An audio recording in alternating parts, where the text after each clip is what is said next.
नैना की उम्र लगभग 20 साल हो चुकी थी। नैना के अलावा इस घर में सिर्फ इसकी माँ थी। नैना अपनी माँ से बहुत प्यार करती थी, लेकिन वो शादी नहीं करना चाहती थी क्योंकि इसे लगता था कि ससुराल में जाकर सब लड़कियों को प्रॉब्लम का सामना करना पड़ता है। नैना बेटा देखो, हमारा इस दुनिया में कोई नहीं है। मैं चाहती हूँ मेरे जीते जी तुम्हारी शादी करवा दूँ।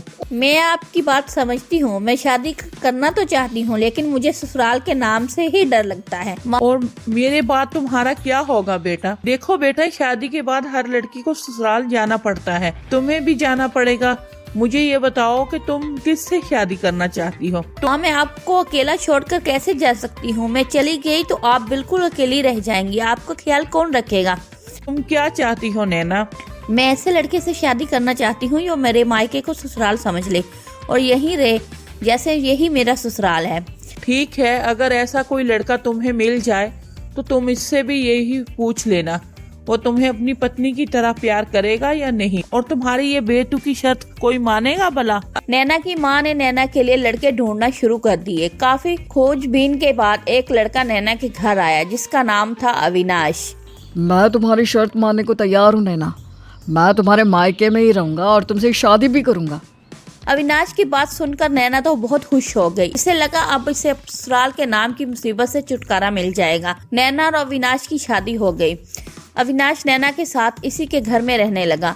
नैना बहुत खुश थी, एक शादी भी हो गई और ससुराल भी नहीं जाना पड़ा। कुछ दिनों के बाद, अरे नैना, ये कैसे काम करती हो तुम? पूरा दिन सामान बिखरा पड़ा है, सारा दिन करती क्या हो तुम? घर का काम भी ठीक से नहीं कर सकती। क्या हुआ माँ, आपको गुस्सा क्यों आ रहा है? अरे गुस्सा नहीं आएगा तो क्या होगा? सुबह 9 बजे तक सोती रहती है, ऐसे कौन करता है? क्यों माँ, वो तो मैं पहले भी सोती थी ना, अब क्या हो गया? शादी हो गई है तुम्हारी। अच्छा सुनो, अब शाम को खाने में कुछ अच्छा बना लेना। अभी अविनाश पूरा दिन काम करके आता है, इसके खाने का तो ख्याल रखा करो। शाम के वक्त अविनाश ऑफिस से लौटकर घर आता है और अपनी सास के पास जाकर बैठ जाता है। अरे आ जाओ बेटा, बहुत थक गए होगे। रुको, मैं नैना से कहती हूँ तुम्हारे लिए चाय बनाकर लाएगी। अभी नैना वहाँ पर आती है। वो अच्छे से कपड़े पहनकर तैयार थी। माँ इसे गुस्से से देखने लगती है। इस वक्त कहाँ जा रही हो नैना? खाने का वक्त है, देखती नहीं ये क्या घूमने जाने का वक्त है? जब देखो तब चल दिए, ये कोई बात हुई? अरे कोई बात नहीं मम्मी, नैना को घूमने जाना है तो जाने दो ना, उसका मन होगा। बिल्कुल भी नहीं। अब पहले घर का काम निपटा ले, इसके बाद यहाँ जाना है जा सकती है, मुझे कोई परेशानी नहीं। पर पति थका हारा घर आया है, पहले इसके लिए चाय नाश्ता तो बना दे। माँ को क्या हो गया है? बिना बात के मेरी सास बन गई है। जब देखो तब सास की तरह ताने मारने लगती है। अरे अब खड़ी खड़ी क्या सोच रही है नैना? अब जाओ घर का काम खत्म करो। कुछ दिनों के बाद, बेटा अविनाश, तुम्हारी और नैना की शादी को 6 महीने हो गए हैं। मैं चाहती हूँ अब तुम अपने बच्चे के बारे में सोचो। हाँ मम्मी, आप सही कहती हैं।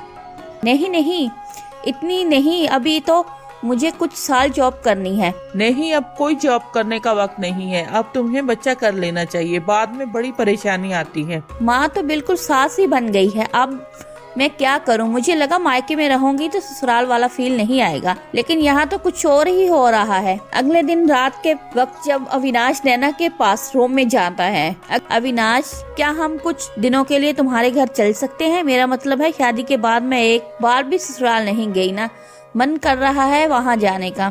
लेकिन नैना, अचानक क्या हुआ? तुम तो कभी भी अपने ससुराल नहीं जाना चाहती थी ना? कुछ नहीं हुआ, मैं बस कुछ दिन अपनी सास के साथ रहना चाहती हूँ। ठीक है, हम कल ही मेरे घर यानी तुम्हारे ससुराल चलेंगे। अगले दिन नैना अविनाश के साथ अपने ससुराल पहुंचती है। इसे देखते ही अविनाश की माँ और बाबा बहुत खुश होते हैं। अरे ओ बहू, पहली बार ससुराल आई हो, हमें तो बहुत अच्छा लग रहा है तुम्हें देखकर। मैं और अविनाश, तुम हमारी बहू को कहीं घुमाने फिराने भी ले जाते हो या नहीं?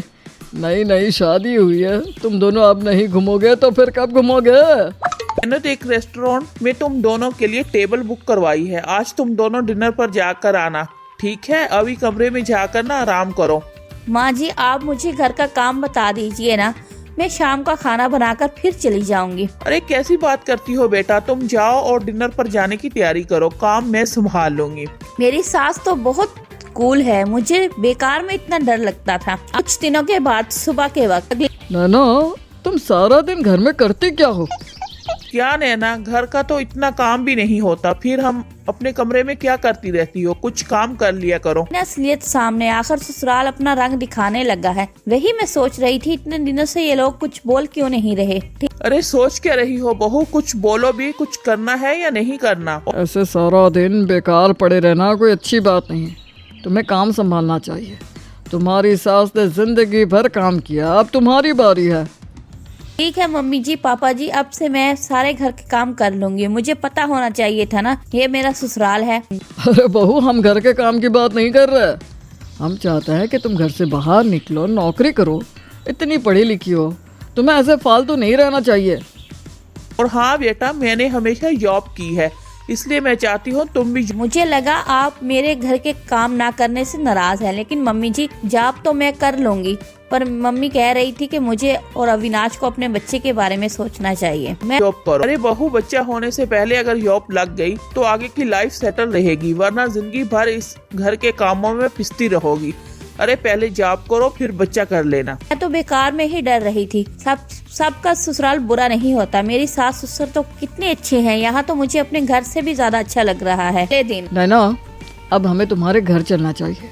काफी दिन हो गए तुम्हें ससुराल में। नहीं अविनाश, हम यही रहते हैं ना, वहाँ जाने की क्या जरूरत है। अरे लेकिन शादी से पहले तुम्हारी शर्त थी ना, मायके में ही ससुराल की तरह रहने की, तो फिर अब यहाँ क्यों रहना है? नहीं नहीं, मेरी शादी के बाद तो मेरा मायका सच में ससुराल बन गया है। मेरी अपनी माँ सास की तरह बिहेव करने लगी थी कि मेरी असली सास तो बहुत कूल है। यहाँ से बस मुझे अपनी माँ की चिंता है, वो अकेली रह पाएगी या नहीं। तभी नैना की सास वहाँ आती हैं। तुम चिंता मत करो नैना, अब से तुम्हारी माँ यही रहेगी हमारे साथ। हमें इन्हें अकेला तो नहीं छोड़ सकते ना बेटा। अरे वाह नैना, तुम्हारी तो सारी प्रॉब्लम दूर हो गई। अब तुम्हें मायका और ससुराल दोनों एक ही छत के नीचे मिल जाएंगे। अब तुम्हारा मायका ससुराल नहीं बनेगा और ससुराल भी मायके जैसा लगेगा, क्योंकि तुम्हारी माँ यहीं होंगी। नैना बहुत खुश थी, इसे सब कुछ जो मिल गया था।